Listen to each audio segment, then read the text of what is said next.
This was the second successful intercontinental ballistic missile test within the past month, and it flew longer and farther than any previous missile. Analysts do believe that the missile launched today did have the range to hit Los Angeles, Chicago, or even New York.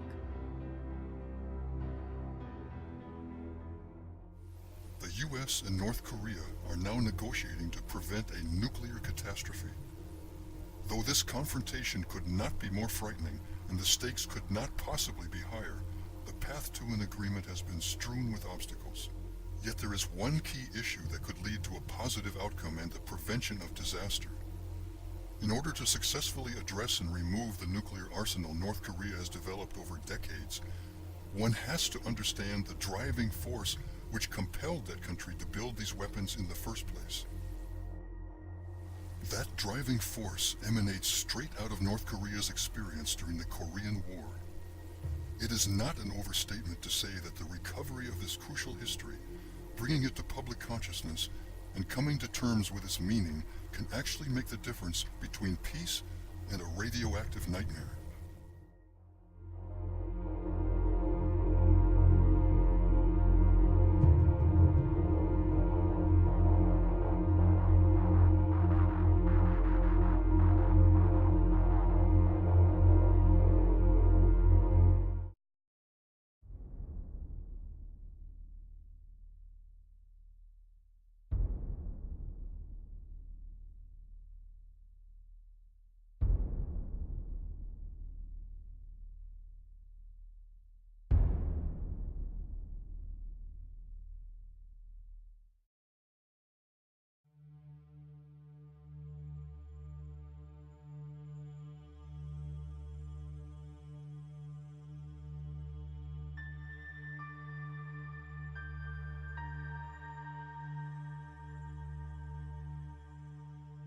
For most Americans, the Korean War is known as the Forgotten War. Once China intervened on behalf of North Korea, it was fought to a stalemate. Neither side prevailed.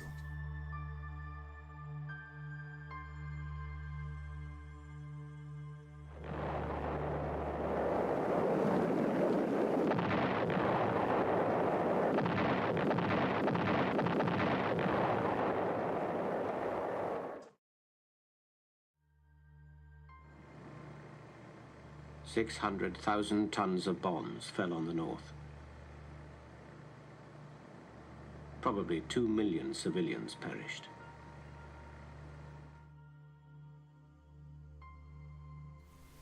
But for North Korea, it was the unforgettable war. Their country was subjected to what some consider to have been the most deadly aerial bombing of the last 100 years. It is estimated that over 1 million non-combatant civilian men, women, and children were killed when U.S. planes used incendiary firebombing to burn down their cities.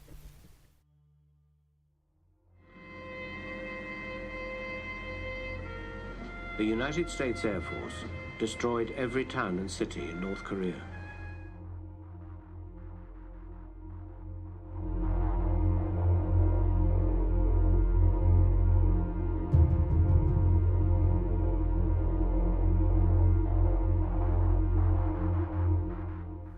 It is difficult to comprehend the mind-boggling scale of this number, but to give perspective, one can compare it to the infinitely more well-known human tragedy of the Hiroshima and Nagasaki atomic explosions, where it is estimated that around 220,000 perished, both immediately and later from radiation effects. The overmatched air force and air defense of North Korea were quickly overwhelmed, giving U.S. bombers almost total control of airspace. It was said the sky over North Korea was their safe front yard.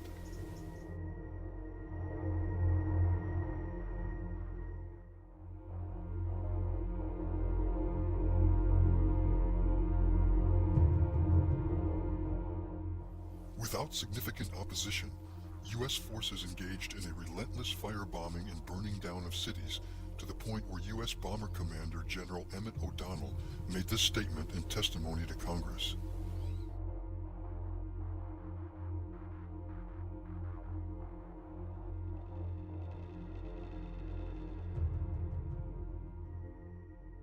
You say that for practical purposes, we leveled every major city in North Korea so that they all looked like Berlin at the close of World War II.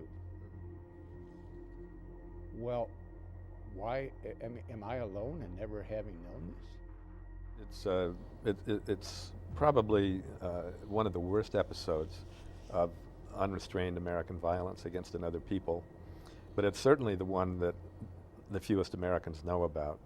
But when you go to North Korea, it was the first thing my guides brought up with me. For this book, did some research on how incendiary bombing developed during World War II. First the Germans did it, and then everybody did it, but especially the British and Americans. And they found out, after a lot of trial and error, that it was a lot easier to burn down a city than it was to use conventional bombs on a factory.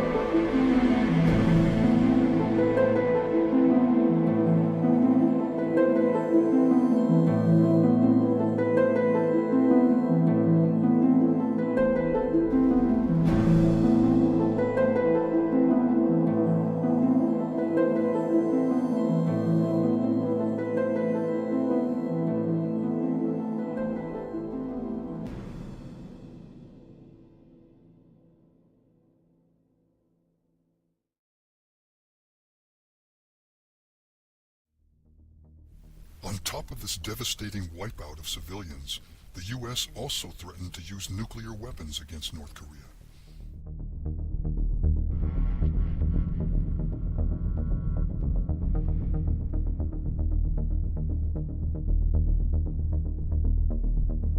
There was a continuous presence of U.S. nuclear weapons in South Korea from 1958 to 1991, a direct threat to North Korea for 33 years. The news media, which was in wartime mode, did not cover this story. Pulitzer Prize-winning journalist Charles Hanley recounts how esteemed radio reporter Edward R. Murrow tried to file a story on what he called dead valleys in Korea. It was never broadcast. Unable to present their concerns in an official setting, eyewitness survivors, human rights attorneys, and others who believed that an atrocity against civilians had been committed organized their own tribunal to examine this issue in New York City in 2001.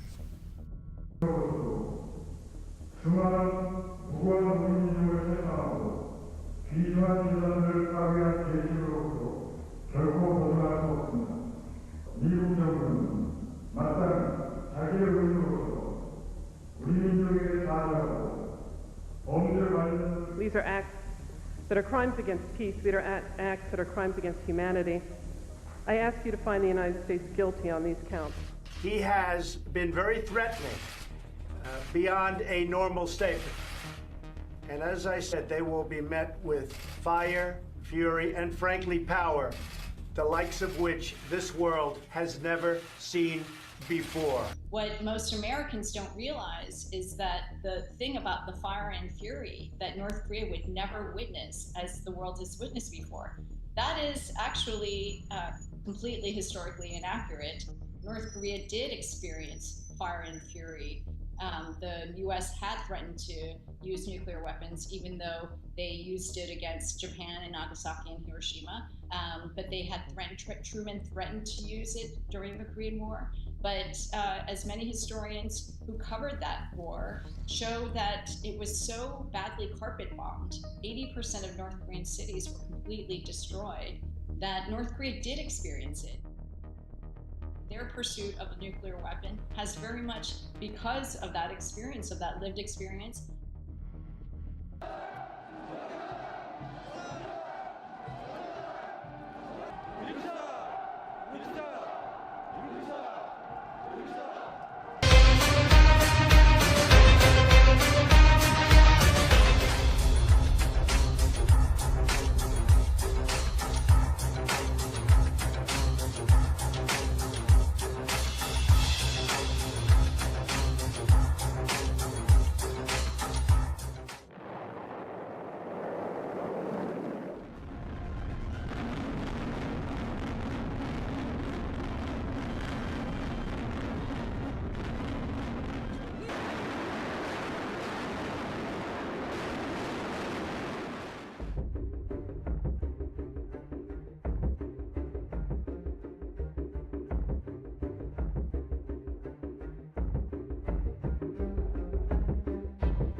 United States is the country that first produced nuclear weapons and the only country that actually used it, massacring hundreds of thousands of innocent civilians.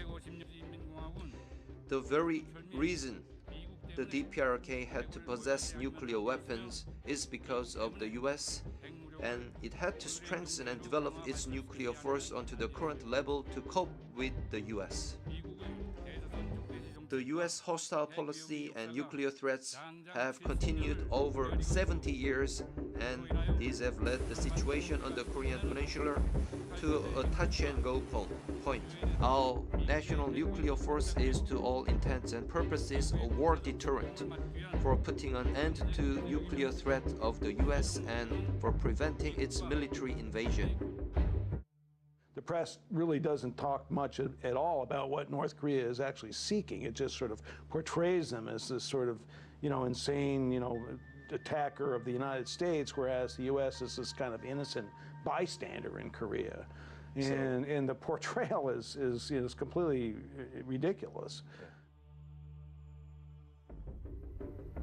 U.S. and South Korea have massive war games. They're the biggest war games in the world. For over 20 years, the United States and South Korea have engaged in massive war drills right outside the territory of North Korea. As these drills often include practice for actions aimed specifically at destroying the leadership of North Korea, it has felt severely threatened.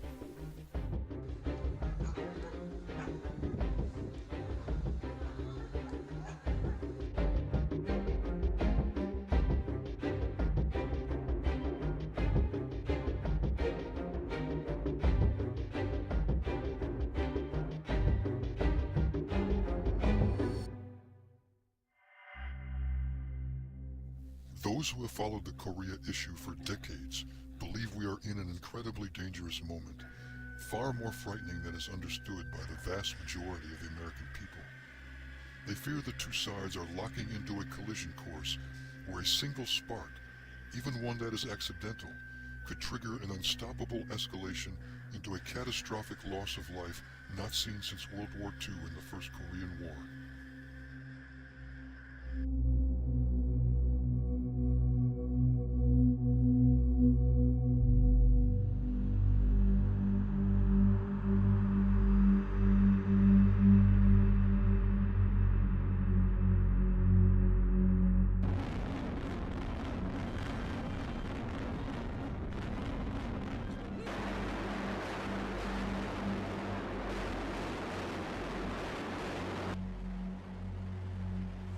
Some worry that with North Korea fearing a strike aimed at destroying its leadership, a panic button will be pushed that leads to the launching of nuclear weapons.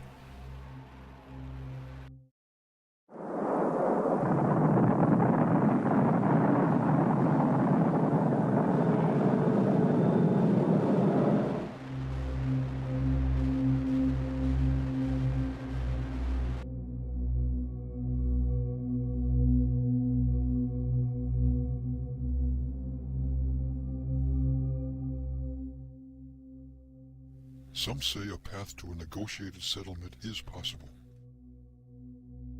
I think we have to understand where the North Koreans are coming from, and we have to recognize that they are not maniacs. They are not madmen. I mean, I think Bill Perry recently said, in fact, they're very reasonable and they're very logical. And even Secretary of State Madeleine Albright, when she went to North Korea to meet Kim Jong-un's father, Kim Jong-il, she said, this is a regime that we can negotiate with. And so that's where we need to bring it back to. A breakthrough occurred in March when Kim Jong-un conveyed his willingness to meet with President Trump and discuss elimination of North Korea's nuclear arsenal. Although this invitation was accepted, key advisors to Trump have remained skeptical. In 1953, the fighting of the Korean War was temporarily halted by an armistice, but an actual peace treaty to officially end the war never occurred. We have stopped the shooting. That means much to the fighting men and their families, and it will allow some of the grievous wounds of Korea to heal Therefore, I am thankful. The task now is to put the ceasefire agreement into full effect and get down to working out an enduring settlement of the Korean problem. The leaders of North and South Korea met each other in a historic event on April 27th. After a full 65 years since the armistice, they have agreed to end all hostilities between their countries and arrange for the signing of an official long-term peace treaty. North Korea also agreed to eliminate its nuclear weapons if it is able to obtain a guarantee of its security that also eliminates the threat of a U.S. invasion. President Trump has asked Kim Jong-un to take substantive steps that demonstrate there is a sincere interest in defusing tensions and moving toward the elimination of nuclear weapons. Kim Jong-un has responded by ordering a halt to the testing of all missiles and bombs and by inviting international observers to watch the demolition of his country's only bomb testing facility on May 24th. In a situation where each side has threatened the other with annihilation within just the past year, longtime observers suggest that these initial steps by North Korea be used as a bridge toward further actions that can build trust. Numerous options are now being discussed as to how these tensions can be diffused, and also how North Korea can be provided an assurance against any threat by the U.S. if it proceeds with dismantling its nuclear arsenal. China and other observers have suggested that an initial step to build trust would be for the U.S. and South Korea to match North Korea's missile and bomb testing halt by ending the war drills which have provoked hostility. Due to the tragic experience of North Korea during the war, it is indeed seeking an ironclad assurance that it will not be under threat of attack if it gives up its nuclear weapons. It is clear this issue will play an absolutely central role in whether the summit succeeds or whether it disintegrates into a downward spiral. Other steps being considered which may provide North Korea the security it seeks include the signing of a non-aggression pact by the U.S., moving forward with a formal peace treaty ending the 65-year state of war, and the reduction of U.S. troop levels in South Korea.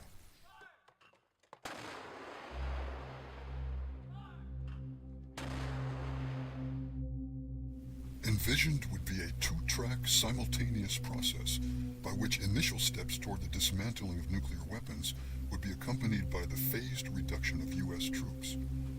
It is also considered that U.S. troops could eventually be replaced by an international United Nations peacekeeping force stationed in the DMZ.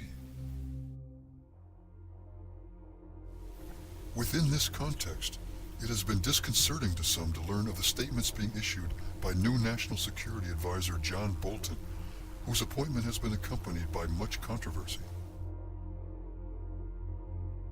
There are these headlines that from South Korea saying that Kim Jong-un would abandon his weapons if the U.S. promises not to invade his country. Are you going to make any kind of promise like that? Well, we've heard this before. This is the North Korean propaganda playbook is an infinitely rich resource. But is it a requirement that Kim Jong-un agree to give away those weapons before you give any kind of concession? I think that's right. I think we're looking at the Libya model of 2003, 2004.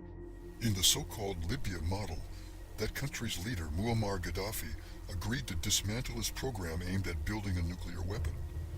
What Bolton does not mention is that Gaddafi ended up being later toppled and killed by rebels supported by NATO forces, of which the U.S. was a part.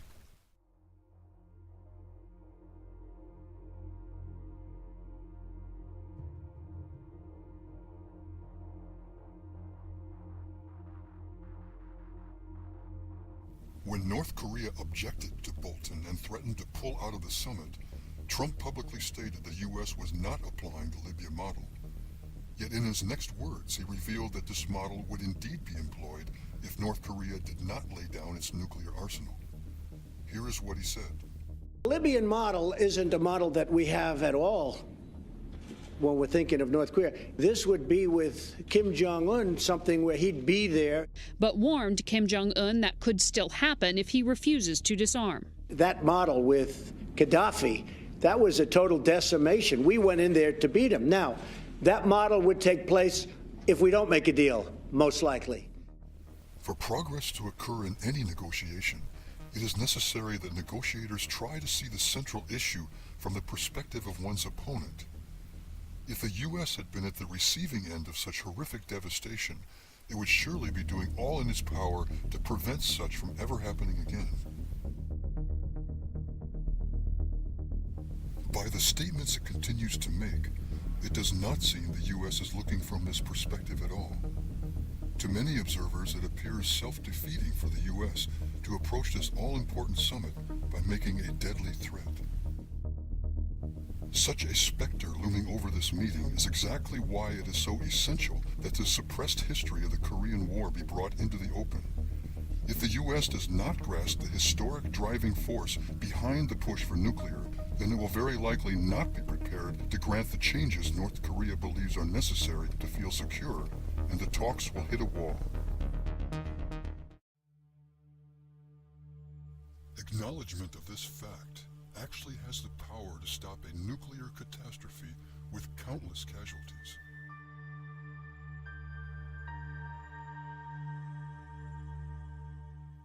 Though the mind-boggling scale of civilian deaths from firebombing has been acknowledged by U.S. commanders, most of the world, and especially the people of the U.S., have remained unaware.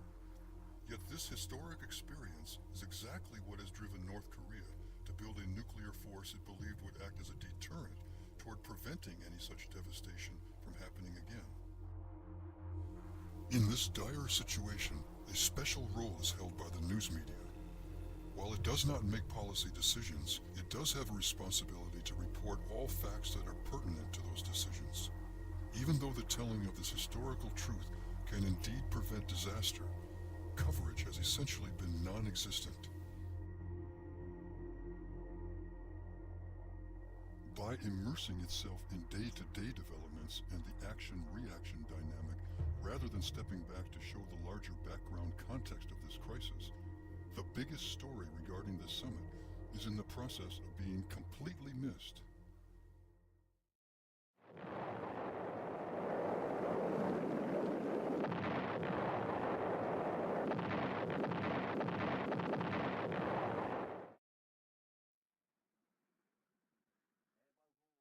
If current perceptions are not expanded by awareness of this historical truth, and the present crisis descends into a catastrophic war, this colossal failure by the media will absolutely be counted as a major contributing factor. This program is an appeal to news media to recapture this history and bring it to the American people before it is too late. The world is watching, and it is looking for hope.